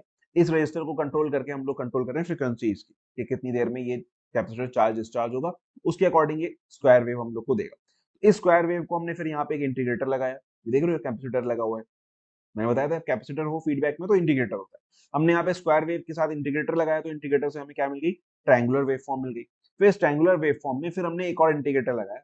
ट्रायंगुलर वेव फॉर्म में इंटीग्रेटर लगाने के लिए अब यहाँ पे जो वैल्यू है रेजिस्टेंस की वो चेंज होगी, तो रेजिस्टेंस की वैल्यू चेंज होने की वजह से अब जो हमें वो कैपेसिटर का चार्जिंग डिस्चार्जिंग कर्व मिलेगा वो कुछ इस टाइप का मिलेगा, ऐसे ऐसे करके। ठीक है, तो उसकी वजह से हमें क्या होगा, हमारा जो साइन वेव है वो ऐसे बनेगी कुछ, ऐसे, ऐसे, फिर ऐसे, फिर ऐसे, इस टाइप की हमें साइन वेव बन रही होती है। इसको थोड़ा सा और स्मूथ कर लेते हैं तो उसकी वजह से हमारे पास फिर normal sinusoidal wave form generate हो जाती है। ठीक है, तो ये इसका एक्चुअल सर्किट है कि अगर हमें एक्चुअल में बनाना है फंक्शन जनरेटर तो वो कुछ इस टाइप का हमारे पास सर्किट होगा। ठीक है, फंक्शन जनरेटर कंट्रोल, कि उसमें क्या क्या कंट्रोल्स होते हैं। तो आपने अगर देखा होगा फंक्शन जनरेटर कहीं, यार एक रियल भी डाल ही देता तो अच्छा था। एक मिनट रुको, मैं दिखाता हूँ तुम लोग को फंक्शन जनरेटर कैसा होता है भाई। तो कुछ इस टाइप का होता है फंक्शन जनरेटर, देख रहे हैं आप लोग, या आपने देखा होगा आपकी लैब में भी यही होगा। तो इसमें देखो हमारे पास क्या क्या है, तो फ्रीक्वेंसी के कंट्रोल के लिए हमारे पास नॉब भी है कि हम लोग चाहें तो उसको घुमा के फ्रीक्वेंसी कम ज्यादा कर सकते हैं, या अगर हम लोग को चाहिए तो हम लोग डायरेक्टली इन बटन से भी हम लोग फ्रीक्वेंसी दे सकते हैं, हम लोग कहते हैं। फिर ये वाले बटन आप देख रहे हैं, ये वाले बटन हम लोग वेव फॉर्म के कंट्रोल के लिए, ठीक है, कि रुको इसको थोड़ा सा छोटा कर दूं मैं, या नहीं, तो यहाँ पे ये जो है, ये हमारे पास स्क्वायर वेव वाला आपको दिख रहा है, स्क्वायर वेव का यहाँ पे सिंबल बना हुआ है, ये ट्रायंगुलर वेव का बना हुआ है, ये साइनसॉइडल वेव का बना हुआ है। तो ये हम लोग वेवफॉर्म कंट्रोल करते हैं कि हम लोग जो वेवफॉर्म प्रोड्यूस कर रहे हैं वो कैसी वेवफॉर्म प्रोड्यूस कर रहे हैं। ठीक है, तो वो जो बटन हम लोग दबा देंगे वैसी वेवफॉर्म हमारी निकलनी शुरू हो जाएगी। उसके बाद ड्यूटी साइकिल है, अगर हमने स्क्वायर वेवफॉर्म यूज कर रखी है तो उसमें ड्यूटी साइकिल उसका कम ज्यादा कर सकते हैं। ठीक है, उसके बाद डीसी ऑफसेट होता है, कहीं पे है यहाँ पे मॉडर्न स्वीप टाइम, हाँ ये रहा, ये ऑफसेट है। ऑफसेट से हम लोग एडजस्ट करते हैं कि अगर बाई चांस हमारी वेवफॉर्म जो है उसका सेंटर हमें जीरो पे नहीं मिल रहा, थोड़ा बहुत आगे पीछे, या हमें चाहिए ही नहीं जीरो पे, हम नहीं चाह रहे हमारी वेवफॉर्म हम कभी जीरो पे आए, हमें चाह रहे हैं कि हमारा जो मैक्सिमम है वो 10 वोल्ट होना चाहिए और जो मिनिमम है वो 0 वोल्ट होना चाहिए, जीरो से नीचे नहीं आना चाहिए। तो हम क्या करेंगे, हम लोग नॉर्मल साइन वेव लेंगे और इससे डीसी ऑफसेट से उसको ऊपर कर देंगे, थोड़ा सा डीसी ऑफसेट लेंगे 5 वोल्ट का, तो उसकी वजह से जो -5 पे जा रहा था वो 0 पे आ जाएगा और जो +5 पे था वो 10 पे चला जाएगा। ठीक है, तो ये हमारे पास डिफरेंट डिफरेंट टाइप की चीजें रहती हैं, डिफरेंट डिफरेंट कंट्रोल रहते हैं। ठीक है, frequency, waveform type, DC offset और ड्यूटी साइकिल, एटलीस्ट ये चीजें आपको लिखनी है उसमें क्या होता है। ठीक है, उसके बाद इसके बाद आता है हमारे पास डिजिटल स्टोरेज ऑसिलोस्कोप, ये आपके यूनिट का टॉपिक है, इस यूनिट का एक सिलेबस का टॉपिक है। नॉर्मल आपके पास सबसे पहले आपको पता होगी ऑसिलोस्कोप क्या होता है। ठीक है, ऑसिलोस्कोप हमारा नॉर्मल एक सीआरओ होता है, कैथोड रे ट्यूब। ठीक है, जैसे ये बनी हुई है ना सीआरओ, तो सीआरओ क्या होता है वो आपको पता होना चाहिए। तो सीआरओ एक हमारे पास सिंपल कैथोड रे ट्यूब होती है, इसमें पीछे इलेक्ट्रॉन गन लगी होती है। ठीक है, स्क्रीन पे 12th में आपने पढ़ा होगा, नहीं भी पढ़ा हो तो ये समझो कि हमारे पास जो स्क्रीन होती है, स्क्रीन पे बहुत सारी सिल्वर बॉल्स लगी हुई होती है, जिन पे जब इलेक्ट्रॉन आके हिट करता है उसको तो वो इल्यूमिनेट हो जाती है और वो कलर एमिट करती है वहां से। ठीक है, तो पहले ब्लैक एंड व्हाइट था तो उसमें सिंपल या तो ब्लैक होता था या व्हाइट होता था या ग्रे, मतलब उसकी ब्राइटनेस सिर्फ हम लोग चेंज करते थे। लेकिन फिर कलर में ये हुआ कि फिर कलर बॉल्स थी हमारे पास, तो उसके अकॉर्डिंग वो कलर्स एमिट करती है। ठीक है, तो ये जो चार तुम लोग देख लो ना, ये 1 2 3 4, ये हमारे पास हॉरिजॉन्टल और वर्टिकल प्लेट्स होती हैं जो इलेक्ट्रॉन बीम एमिट हो रही है। इसको कहते हैं कैथोड रे ऑसिलोस्कोप, सीआरटी होती है हमारे पास है। तो कैथोड रे ट्यूब या कैथोड रे ऑसिलोस्कोप, तो क्या है, कैथोड रे मतलब इलेक्ट्रॉन की रेज आ रही है बहुत हाई स्पीड में, ठीक है, और वो जब आके स्क्रीन को हिट करे तो वहां पे इल्यूमिनेट हो रहा है। तो अब इसको बहुत तेजी के साथ इस बीम को पूरी स्क्रीन पे इसको रन कराना होता है within microsecond, within millisecond. ये एक बार पूरी स्क्रीन पे एक बार घूम जाएगी, फिर दोबारा से घूमेगी, जिससे वो कलर वहां पे रहे इल्यूमिनेटर, और आपको ऐसा लगे कि वो सेम ही चल रहा है, मतलब कुछ चेंज नहीं हुआ है। ठीक है, तो उसके लिए हमारे पास यहाँ पे ये जो हॉरिजॉन्टल और वर्टिकल प्लेट्स होती हैं जो कि इलेक्ट्रॉन्स को इधर उधर मूव करती है। ठीक है, रे आ रही है यहाँ से हमने वोल्टेज लगाया पॉजिटिव, तो रे इधर मुड़ जाएगी, इधर से लगाया तो इधर मुड़ जाएगी। फिर ये वर्टिकल हो गया, फिर हॉरिजॉन्टल के लिए भी ऐसे हम लोग लगाते हैं। तो उसके अकॉर्डिंग हम पूरे स्क्रीन पे उसको वेरी कराते हैं प्रोग्राम के थ्रू। तो वो हमारा सीआरओ होता है। ठीक है, अब डिजिटल और ऑसिलोस्कोप, ये जो मैं तुम लोग को बता रहा हूँ, कैथोड रे ट्यूब और सीआरओ, ये सब पुरानी टेक्नोलॉजी। जैसे आपने देखा होगा पुराने जो टीवी होते थे वो कैसे होते थे, बड़े बड़े होते थे, और पीछे उनका पेट निकला हुआ था तो बहुत सारा, देखा तुम लोगों ने? नहीं, शायद किसी मतलब पुराने टीवी अगर तुम लोगों ने देखो तो पीछे बहुत बड़े बड़े टीवीज होते थे, है ना? नहीं हो तो किसी मैकेनिक की दुकान पे जाके देख लेना। ठीक है, तो बहुत बड़े बड़े टीवी, बहुत पीछे तक उनकी ट्यूब निकली होती थी, और अब आप देखें तो बहुत स्लिम, है ना? देखा कितना एकदम स्क्रीन बहुत ही पतली होती जा रही है, मोबाइल की स्क्रीन कितनी पतली होती है। ठीक है, तो वैसे ही क्या हुआ कि वैसे ही हमारा ऑसिलोस्कोप भी अपग्रेड हो गया। अब हमारा ऑसिलोस्कोप वो इतना बड़ा वाला नहीं होता। अगर आपने लैब में भी देखा होगा तो आपने पुराना ऑसिलोस्कोप भी देखा होगा, नया ऑसिलोस्कोप भी देखा होगा। तो पुराना सीआरओ वो इतना लंबा चौड़ा होता है, आगे से पीछे तक बहुत भारी होता है, और जो नया सीआरओ, नया डिजिटल ऑसिलोस्कोप है, वो एक बस इतना सा बॉक्स होता है, उसको आप उठाइए कहीं पे ले जाकर के चले जाइए। ठीक है, तो क्योंकि वो भी डिजिटल हो गया, अब स्क्रीन उसकी भी पतली हो गई। तो डिजिटल ऑसिलोस्कोप में हमारे पास थोड़े से एडवांस फीचर है। एडवांस फीचर क्या रहते हैं, एक मिनट, कोई बात नहीं। डिजिटल स्टोरेज ऑसिलोस्कोप में जैसे कि पहली चीज तो ये डिजिटल होगा, ठीक है। दूसरी चीज क्या होगी कि इसमें स्टोरेज हो सकता है, कि वहां पे तो हम लोग जब तक सिग्नल दे रहे हैं सिर्फ तब तक वो चीज वहां पर है। स्टोरेज में क्या होगा, ये उस सिग्नल को स्टोर भी करके रखता है अपने पास, जिससे कि बाई चांस आपने सिग्नल देना बंद भी कर दिया आप, लेकिन फिर भी आप देखना चाह रहे हैं, आप हिस्ट्री में आपने क्या देखा था, तो आप उसको वापस से रिकंस्ट्रक्ट कर सकते हैं। ठीक है, तो हमारे पास क्या है, देखो इसका ब्लॉक डायग्राम हम लोग देख लेते हैं, क्योंकि यहाँ पे भी इसका प्रिंसिपल और ब्लॉक डायग्राम ही आएगा। तो ब्लॉक डायग्राम में क्या है, पहले इनपुट हम लोग देंगे, इसका इनपुट एटेन्यूएटर होगा। एटेन्यूएटर समझ में आया ना, कि अगर ज्यादा इनपुट आ रहा है तो उसको कट कर देगा, वो सिर्फ जो इसकी रेंज का इनपुट है सिर्फ वहां पर रखे। ठीक है, तो इनपुट एटेन्यूएटर होगा, फिर वर्टिकल एम्पलीफायर होगा, और यहाँ से फिर ट्रिगर सर्किट होगा जो कंट्रोल लॉजिक में जा रहा होगा, जो कंट्रोल करता है चीजों को बाकी। ठीक है, अब वर्टिकल एम्पलीफायर के थ्रू फिर हमारे पास सैंपल एंड होल्ड सर्किट होगा। सैंपल एंड होल्ड सर्किट क्या करता है, हमेशा ये एडीसी में काम आता है। एनालॉग से डिजिटल में जब इसे किसी को कन्वर्ट करना होता है, तो हम पहले सैंपल एंड होल्ड सर्किट से उसको होल्ड करते हैं उसकी वैल्यू को, फिर उस वैल्यू को डिजिटल में कन्वर्ट करते हैं, नंबर्स में कन्वर्ट करते हैं।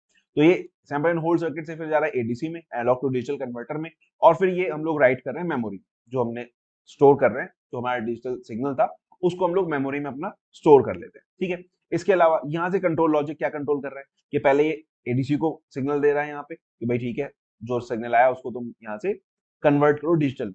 फिर मेमोरी में रीड एंड राइट का सिग्नल दे रहा है कि यहाँ से जो डेटा आ रहा है, ये जो एडीसी डेटा दे रहा है उसको मेमोरी में रीड करना है। ठीक है, सॉरी राइट करना है, मेमोरी में सेव कर लेना है। इसके बाद जब मेमोरी में डेटा सेव होगा, फिर हम यहाँ से डेटा आउट लेके आएंगे, यहाँ से लेकर आएंगे हम लोग कहाँ, डिजिटल टू एनालॉग कन्वर्टर के पास।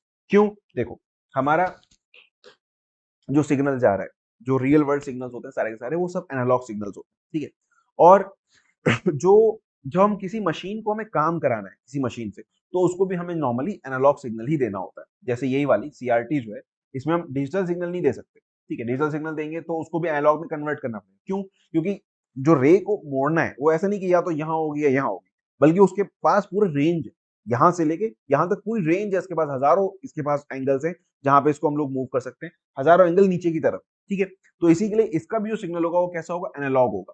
ठीक है, तो हमने क्या किया, यहाँ से मेमोरी में हमने पहले इसको स्टोर कर लिया, फिर हमने मेमोरी से डेटा आउट लिया और इसको हमने डी टू ए कन्वर्टर यानी डिजिटल टू एनालॉग कन्वर्टर में दिया। अब ये एनालॉग में कन्वर्ट हो गया, तो ये तो छोटा सा सिग्नल है, क्योंकि कंप्यूटर हमारा बहुत छोटे सिग्नल पे काम करता है, 0 से 5 वोल्ट के ऊपर काम कर रहा होता है। ठीक है, तो यहाँ हमने डेटा को लेकिन कंप्यूटर काम करता है डिजिटल डेटा, तो कंप्यूटर में स्टोर करने के लिए, वहां से रीड करने के लिए हमें डिजिटल डेटा ही चाहिए। तो इसीलिए हमने यहाँ से इस एनालॉग को डिजिटल में कन्वर्ट किया, फिर उसको स्टोर कर लिया, फिर जब हम इसको रीड कर रहे हैं, इसको हम सीआरओ पे दे रहे हैं, तो फिर इसको वापस से एनालॉग में कन्वर्ट करेंगे। अब एनालॉग में कन्वर्ट किया, लेकिन हमारा सिग्नल है बहुत छोटे एम्पलीट्यूड का, तो हमने उसको एम्पलीफाई कर लिया। एम्पलीफाई करके फिर हमने सीआरओ पे दे दिया इसको, और सीआरओ से फिर ये कन्वर्ट होकर के चला जाएगा इधर। सही है, कंट्रोल लॉजिक में हॉरिजॉन्टल भी डिजिटल जा रहा है, वो भी डिजिटल टू एनालॉग कन्वर्ट होगा, वो भी एम्पलीफायर से आएगा, हॉरिजॉन्टल सिग्नल भी और वर्टिकल सिग्नल भी हमारे पास यहाँ से आ जाएगा, और फिर हम लोग उसको सीआरओ पर डिस्प्ले करते हैं। ठीक है, तो ये हमारा कंप्लीट एक्सप्लेनेशन होगा डीएसओ का, डिजिटल स्टोरेज ऑसिलोस्कोप का।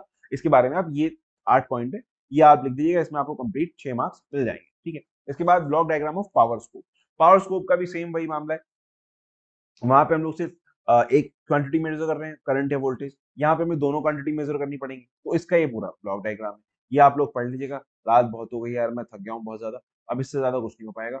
चलो लास्ट में बस ये डिस्कस कर लेते हैं, AC to DC power supply क्या होती है। ठीक है, हमने AC to DC power supply में सिंपल क्या है, हमारे पास जो एसी है वो बहुत ज्यादा हाई वोल्टेज का है, तो पहले उसकी वोल्टेज कम करनी पड़ेगी। ठीक है, रेक्टिफायर सर्किट भी जो पढ़ा था आपने, उसमें भी ये चीज देखी होगी। तो सबसे पहले क्या करना पड़ेगा, वोल्टेज की कम करनी पड़ेगी, तो इसके लिए हमें यहाँ पे स्टेप डाउन ट्रांसफार्मर लगाना पड़ेगा।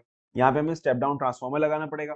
फिर स्टेप डाउन ट्रांसफार्मर के बाद रेक्टिफायर हम लोग लगाएंगे, तो रेक्टिफायर से क्या होगा, रेक्टिफाइड आउटपुट ऐसा हमारे पास आ जाएगा। ठीक है, इसके बाद क्या होगा, स्मूथिंग होगी इसकी, आरसी सर्किट हम लोग इसमें लगाएंगे, तो उसकी वजह से कुछ इस टाइप की वेवफॉर्म सीधी सीधी सी आ जाएगी। फिर हम लोग रेगुलेटर यूज करते हैं। रेगुलेटर यूज क्या करेंगे, हम लोगों ने एक यहाँ लाइन खींची, इसके ऊपर का जितना वोल्टेज हमें नीचे, ये ऊपर रिपल हो रहे हैं, नीचे तक ये स्मूथ 5 वोल्ट, तो ये ऊपर वाला कट हो जाएगा, सिर्फ ये एक प्योर लाइन हम लोग को मिल जाएगी, प्योर डीसी आउटपुट। समझ में आई बात।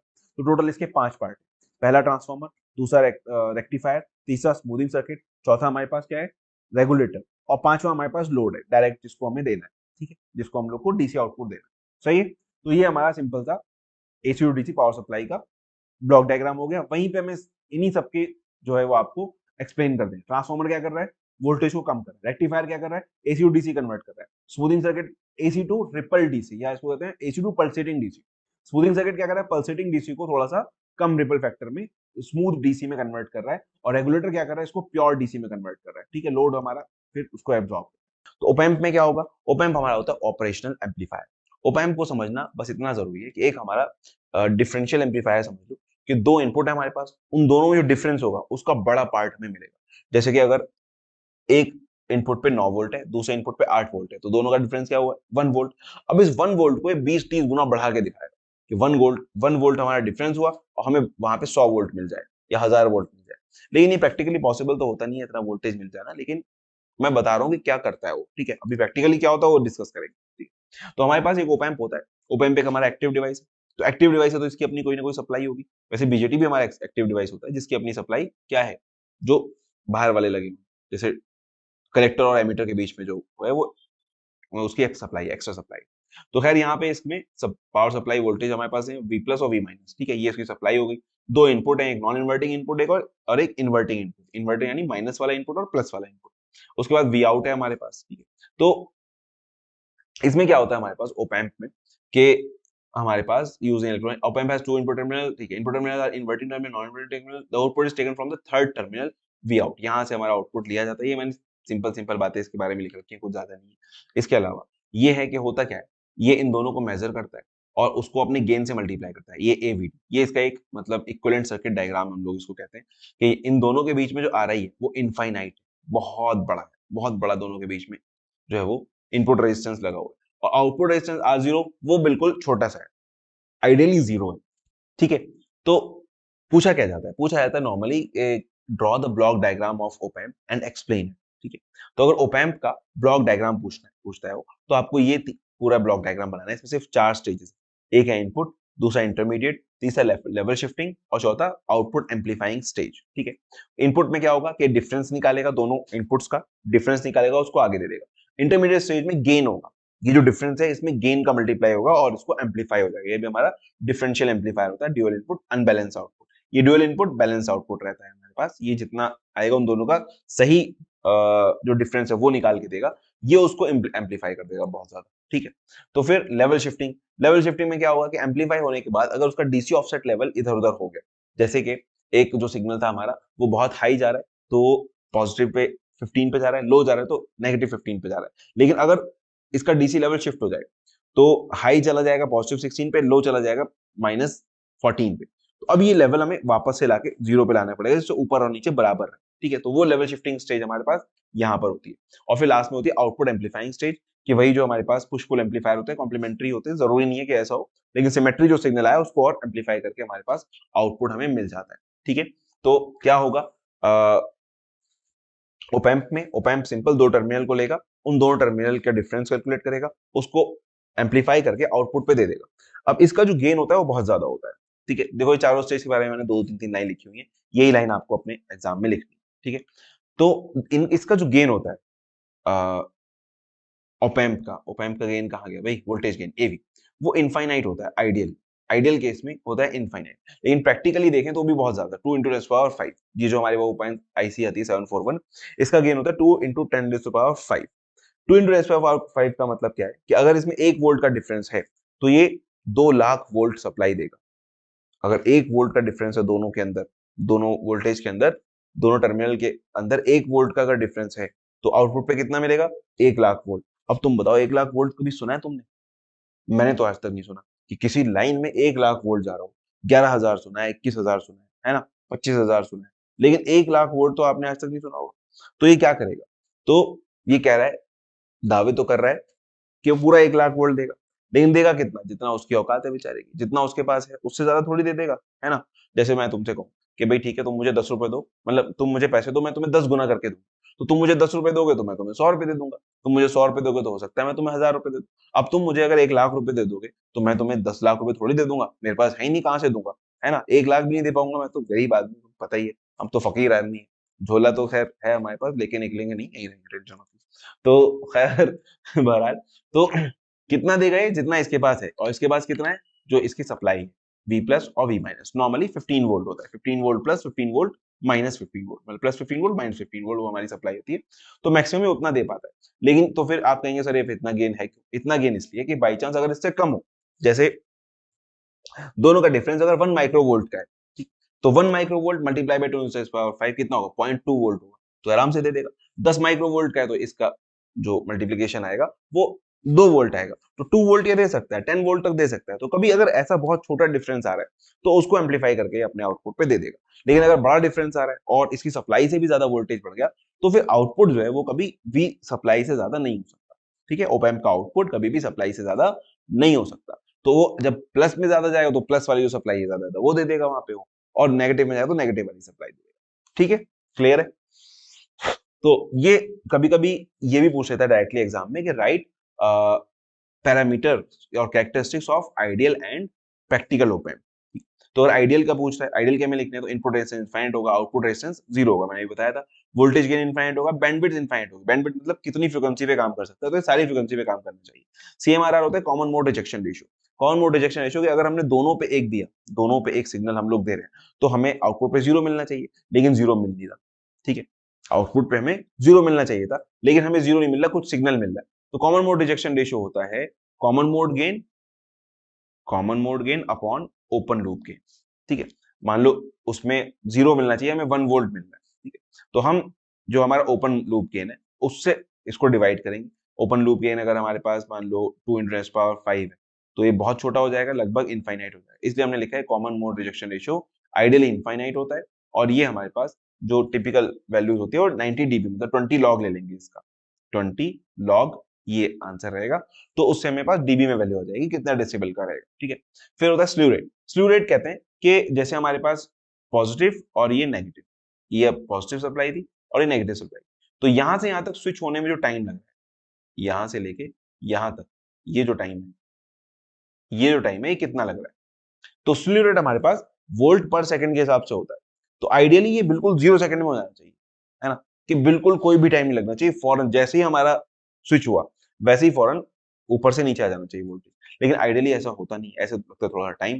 तो इसलिए क्या है हमारे पास 0.5 वोल्ट पर माइक्रो सेकंड, कि एक माइक्रो सेकंड में 0.5 वोल्ट आएगा। तो अगर 15 वोल्ट है तो कितना 30 माइक्रो सेकंड उसको लगेंगे ऊपर से लेके नीचे तक आने में, 15 वोल्ट से 15 वोल्ट पे आने में 30 वोल्ट हो गया। तो 30 वोल्ट मतलब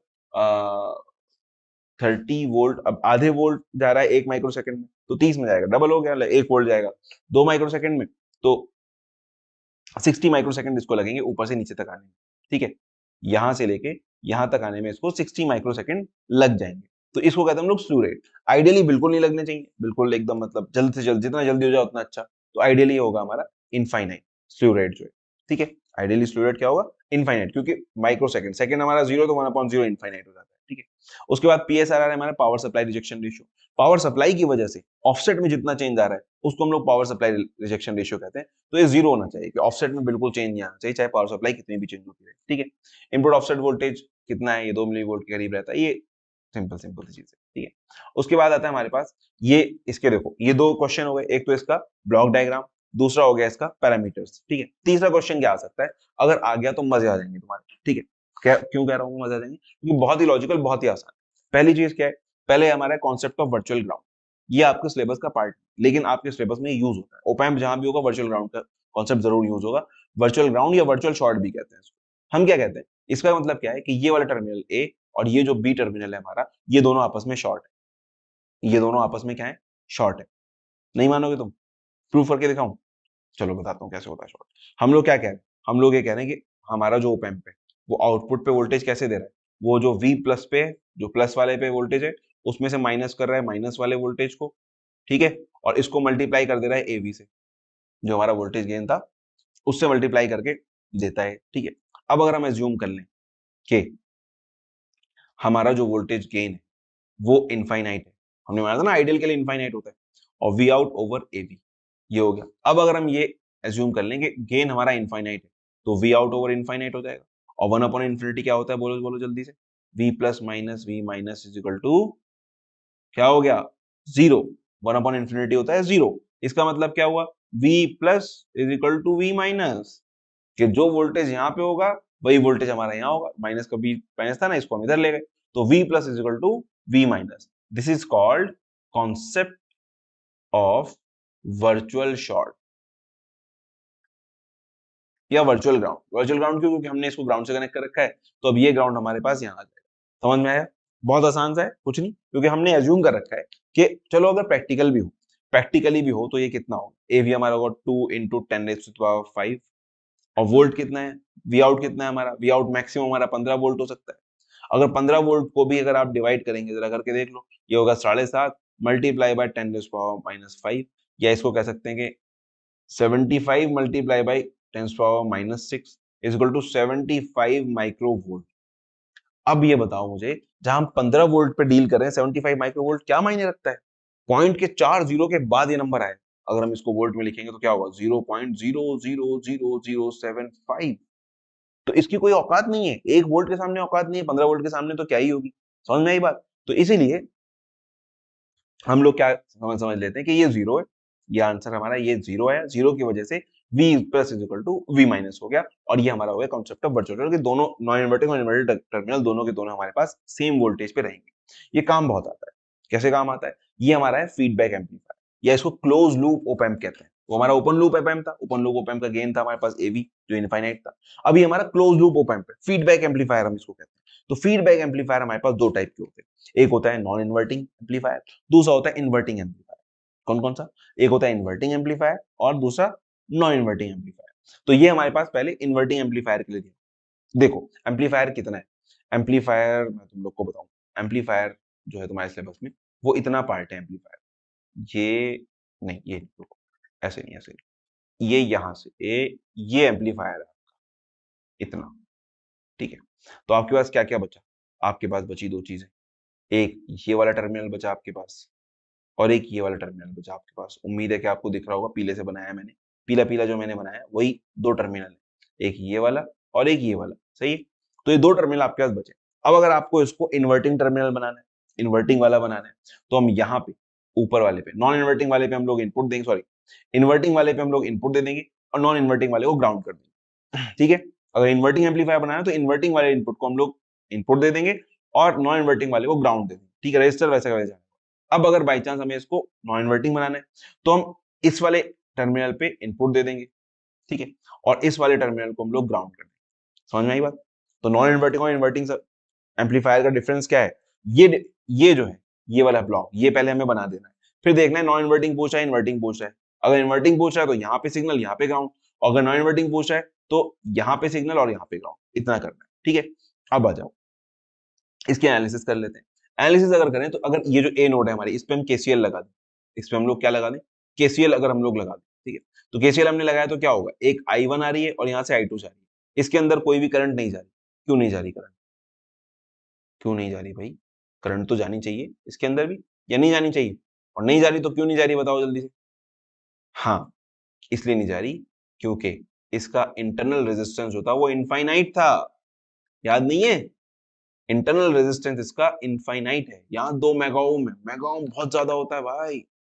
मेगा ओम में करंट नहीं आसानी से जा सकती, बहुत हाई करंट लगा, हाई वोल्टेज लगाना पड़ेगा, तब जाए करंट फ्लो हो पाएगी। तो अब जब ये मेगा ओम का रेजिस्टर लगा हुआ है अंदर, तो अब इसकी वजह से क्या होगा, यहाँ से कोई करंट फ्लो नहीं करेगी इसके अंदर। तो सारी की सारी करंट जो यहाँ से आ रही है वो सारी की सारी इधर चली जाएगी, हम ये मान के चलें। ठीक है, तो I1 हो गया हमारा I2 के बराबर। तो चलो अब KCL हमने लगाया, तो I1 क्या होगा, V in minus VA upon R1, और I2 क्या होगा, VA minus V out upon RF। वही हमने यहाँ लिख दिया, V in minus VA upon R1, और ये हो गया VA minus V out over RF। तो अब VA क्या है, VA हमारा VB के बराबर है, जो यहाँ पे वोल्टेज है वो यहाँ वोल्टेज, और यहाँ पे वोल्टेज क्या है, यहाँ पे ग्राउंड है। Bye the concept of virtual short, ये वाला टर्मिनल इस वाले टर्मिनल के बराबर है वोल्टेज में, और इस टर्मिनल पे 0 है तो इस टर्मिनल पे भी 0 हो गया। तो इसीलिए हमने यहाँ पे लिखा by the concept of virtual short, since VA is equal to 0, V in by R जो है हमारे पास आंसर क्या आएगा, यहाँ पे बचा V इन, ये तो 0 है, V in by R1 is equal to V out minus V out over RF, क्योंकि VA तो है नहीं, तो माइनस VO ओवर RF हो गया। ठीक है, तो यहाँ से हमारे पास टोटल आ जाएगा VO ओवर V। इस V इन को हम लोग नीचे ले आएंगे, तो VO is equal to minus, या V इन को नीचे ना भी लाओ, RF को नीचे ले जाओ इधर, RF नीचे तो ऊपर चला जाएगा, हाँ, तो minus RF over R1 into V। सही है? इसको अगर हम लोग मैनिपुलेट करेंगे तो हमारे पास ये फाइनल इक्वेशन आ जाएगी। और V ओवर V इन होता है हमारा गेन। ये जो है ये हमारा क्या हो गया, ये हो गया A। VO क्या है हमारा, VO is equal to A into V in. तो VO जो है A, ये है हमारा गेन, इसको हम लोग कहते हैं क्लोज लूप गेन, ACL। ये हमारा close loop gain minus RF over R1, किसके लिए, इन्वर्टिंग एम्पलीफायर के। तो इन्वर्टिंग एम्पलीफायर के लिए गेन क्या होगा, minus RF over R1। Same goes for non inverting amplifier. अब नॉन इन्वर्टिंग एम्पलीफायर के लिए हम लोग यही एनालिसिस अगर करें तो हम लोग यहाँ पे KCL लगाएंगे। अब यहाँ पे KCL लगाएंगे तो क्या होगा, 0 माइनस VA ओवर R1 और VA minus VO over RF, ऐसे हो जाएगा हमारे पास। और क्योंकि यहाँ पे V इन है तो यहाँ पे भी V इन हो जाएगा, तो 0 minus VA over R1 equals to VA minus VO over RF, और VA हमारा V इन है, तो माइनस का V in is equal to V in minus VO over RF। जब इसको हम लोग मैनिपुलेट करेंगे तो हमारे पास आएगा VO is equal to 1 plus RF over R1 into V in. यानी कि यहाँ का जो गेन है नॉन इन्वर्टिंग एम्पलीफायर का जो गेन है that is 1 plus RF over R1। बस ये याद रखना है, क्लोज लूप में गेन हमारा ये होगा, सॉरी इन्वर्टिंग एम्पलीफायर में गेन हमारा माइनस RF ओवर R1, और नॉन इन्वर्टिंग एम्पलीफायर में गेन हमारा 1 प्लस RF ओवर R1। ठीक है, ये हमारे पास दो गेन, इसी से बेस्ड क्वेश्चन पूछे जाएंगे एग्जाम में। अभी तक एग्जाम में 2 बार न्यूमेरिकल आए हैं, दोनों इसी के ऊपर थे, ओपैम्प के ऊपर, एक बार जेनर के ऊपर आ गया था। तो अगर मुझे मौका मिला तो मैं नेक्स्ट वीडियो में आपके लिए सिर्फ न्यूमेरिकल्स डिस्कस कर लूंगा उसमें, कि अगर कोई न्यूमेरिकल कैसे सॉल्व करने हैं। उसमें बेसिकली दो ही हैं, एक तो जेनर का है, और बाई चांस अगर बीजेटी का आ गया तो उसको कैसे सॉल्व करना है, ओपैम्प का आ गया तो उससे हलवा कोई न्यूमेरिकल ही नहीं। ओपैम्प में अगर आएगा तो क्या पूछेगा पता है आपसे, आपको उसने वी इन दिया हुआ होगा, RF और R1 दिया हुआ होगा, आपसे वी आउट पूछ रहा होगा, बस आपको यही करना है, RF और R1 की वैल्यू रखनी है, वी इन की वैल्यू रखनी है, वी आउट निकाल देना है। या अगर बाई चांस, हाँ उसमें होगा क्या, बस ये होगा, जैसे वी इन अगर उसने ज्यादा दिया हुआ है तो वी आउट की वैल्यू बहुत ज्यादा आ रही होगी, इस फॉर्मूले से वी आउट की वैल्यू अगर 20 वोल्ट आ रही है, हमेशा वो क्वेश्चन में V प्लस मतलब VCC दिया होगा उसने, VC is equal two plus minus 15 volt, या VC is equal two plus minus 10 volt. ठीक है, ऐसे कुछ दिया होगा। तो हमारे पास क्योंकि ये 15, अब जो V आउट आया, V आउट हमने कैलकुलेट किया तो वो आया 20 वोल्ट। तो अब क्योंकि V आउट हमारा VC से ज्यादा हो गया, V out is greater than VC, तो इसीलिए क्या होगा, V out will be equals to VC। जो हमने 15 वोल्ट दिया हुआ है वो 15 वोल्ट आ जाएगा, या आप और सेफ साइड करने के लिए हम लोग ये लिख सकते हैं multiply by 0.9, VC multiply by 0.9, क्योंकि जितना आउटपुट जितना उसको सप्लाई है उतना पूरा भी तो नहीं दे पाएगा ना, कुछ तो खुद भी खाएगा वो बेचारा, खुद भी तो चल रहा है ना किसी चीज के ऊपर। तो जब वो दिला के दे रहा है तो उसको भी तो एनर्जी चाहिए, तो कुछ एनर्जी खुद ड्रॉप कर लेता है, तो उसकी वजह से पूरा वोल्टेज सप्लाई वोल्टेज नहीं दे पाता। तो आप इसको 15 को 0.9 से मल्टीप्लाई कर लीजिए तो 113.5 वोल्ट ऐसे करके आ जाएगा। इस टाइप से मतलब है कि 90% 95% वो जो है सप्लाई कर देगा। लेकिन आपको करना क्या होगा, आपको यहाँ पे लिखना पड़ेगा, बस ये वो लिखते हैं, मतलब क्वेश्चन में आता है कि कमेंट ऑन द रिजल्ट, तो यहाँ मेंशन करना पड़ेगा कि क्योंकि वी आउट बहुत ज्यादा आ रहा है और इतना आउटपुट वोल्टेज हमारा जो ये है ओपैम्प ये सप्लाई नहीं कर सकता, ये सिर्फ उतना ही सप्लाई कर सकता है जितना इसके पास है। तो जब वी आउट VC से ज्यादा हो जाएगा तो हमारे पास सिंपल VC से ही हमें आउटपुट में मिलेगा।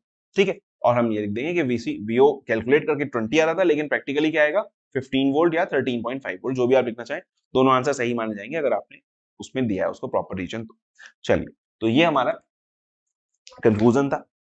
वीडियो पसंद आया हो तो लाइक कर दो, है ना, और दूसरे लोगों को शेयर भी कर दो ताकि वो लोग भी पास हो जाए।